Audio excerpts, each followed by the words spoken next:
Berikut ini adalah tes singkat untuk mengetahui apakah kamu cringe. Kamu pernah punya Tamagotchi. Kamu mengatakan hal-hal seperti adulting. Kamu sudah membaca semua buku Harry Potter dalam bentuk aslinya. Menurutmu, asrama Hogwartsmu adalah ciri kepribadian yang penting. Kalau kamu menjawab ya untuk semua pertanyaan di atas, kamu mungkin adalah seorang milenial. Tapi tunggu dulu, ada yang nyadar nggak tadi aku bilang membaca Harry Potter dalam bentuk aslinya? Emangnya ada yang lain? Ya teman-teman, ternyata ada.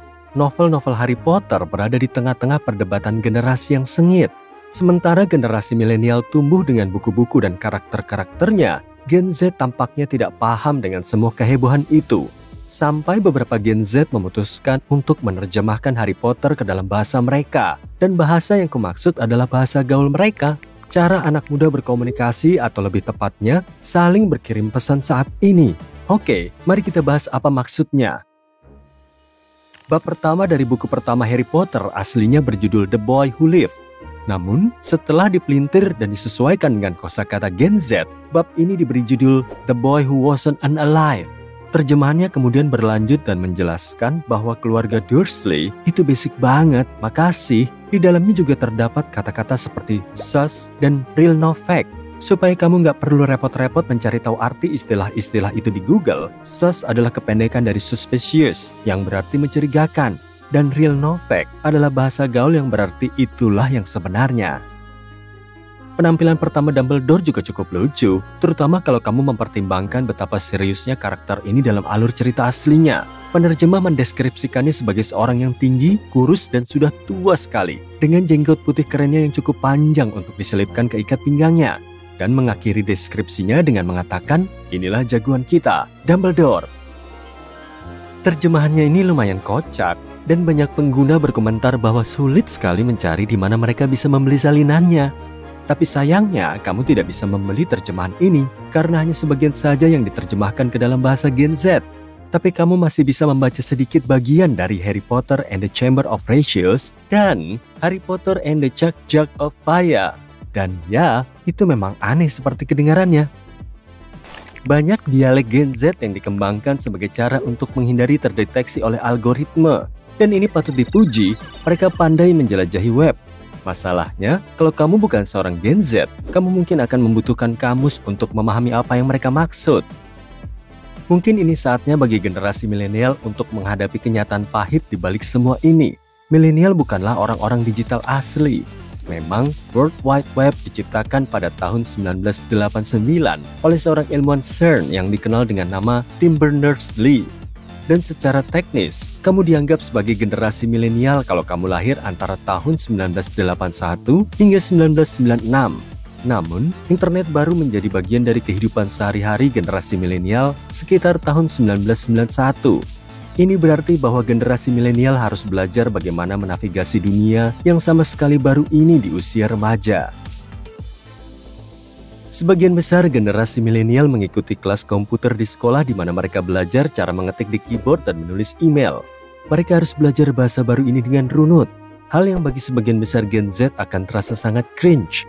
Bagaimanapun juga, Gen Z terlahir dengan mengetahui cara mengoperasikan smartphone dan tablet seperti membalikkan telapak tangan.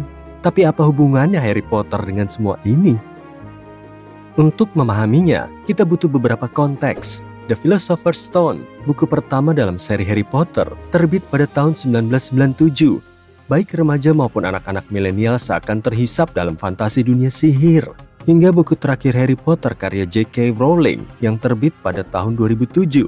Itu satu dekade dalam kehidupan milenial. Jadi, meski tidak punya internet dengan kecepatan penuh, generasi milenial punya ramuan, mantra, dan misteri untuk mengisi waktu di sore hari. Ditambah lagi, ketika internet menjadi sesuatu yang baru, orang-orang diinstruksikan untuk tidak terlalu mempercayainya. Generasi milenial diajarkan untuk membagikan informasi pribadi mereka secara online, tidak mengungkapkan identitas asli mereka. Zaman dulu, siapa yang tahu apa yang ada di dunia maya ini? Ketakutan akan apa yang mungkin mengintai di balik bayang-bayang internet merupakan pendorong bagi orang-orang untuk menciptakan kepribadian online. Mereka bisa menjadi siapapun yang mereka inginkan di World Wide Web.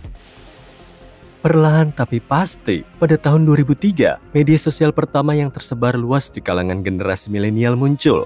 Namanya MySpace, dan ini seperti prototipe Facebook. MySpace mencapai 1 juta pengguna aktif bulanan.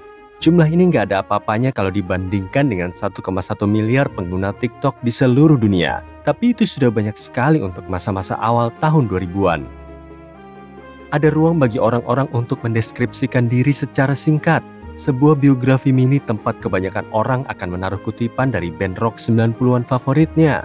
Orang-orang harus kreatif untuk mendeskripsikan diri mereka sendiri tanpa mengungkapkan terlalu banyak informasi pribadi.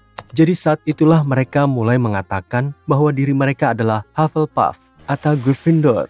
Dengan cara ini, semua orang akan mengerti dan secara otomatis mengidentifikasi seseorang sebagai bagian dari kelompok tertentu.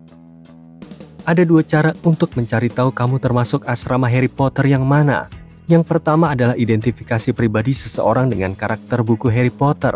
Mungkin kamu adalah seorang remaja pemberontak dengan kecenderungan untuk mengidentifikasi diri dengan karakter antagonis seperti Draco Malfoy. Ditambah lagi, kamu nggak terlalu suka Harry. Jadi, otomatis asramamu adalah Slytherin. Cara lainnya adalah dengan mengikuti kuis BuzzFeed, yang menurut generasi milenial adalah diagnostik yang paling akurat. Kamu mungkin akan berbuat curang untuk bisa mengenakan lambang Gryffindor. Pada akhirnya, yang terpenting adalah bahwa itu berarti kamu berani, terhormat, dan mencolok. Pada awal kemunculan internet, generasi milenial didorong untuk mencari anonimitas. Jadi, masuk akal jika kehidupan mereka tidak 100% online. Saat ini, para Gen Z menginginkan visibilitas. Mereka ingin menunjukkan wajah mereka, kemampuan joget mereka, sifat komedi mereka, dan video yang ingin dibagikan oleh jutaan orang di TikTok. Mereka ingin menampilkan setiap aspek kehidupan mereka di web seolah merekalah karakter utama dari reality show mereka sendiri. Perbedaan ini sering disebut dengan kesenjangan generasi, khususnya dalam cara setiap generasi berurusan dengan dunia online. Saat ini, para Gen Z tampaknya senang mengolok-olok generasi milenial. Mereka tidak mengerti kenapa generasi milenial sangat menyukai acara TV Friends, dan kenapa mereka merasa perlu untuk selalu mengatakan betapa mereka menyukai kopi dan pizza. Rupanya, generasi milenial menggunakan emoji secara berlebihan, sampai-sampai membuat mereka merasa cringe.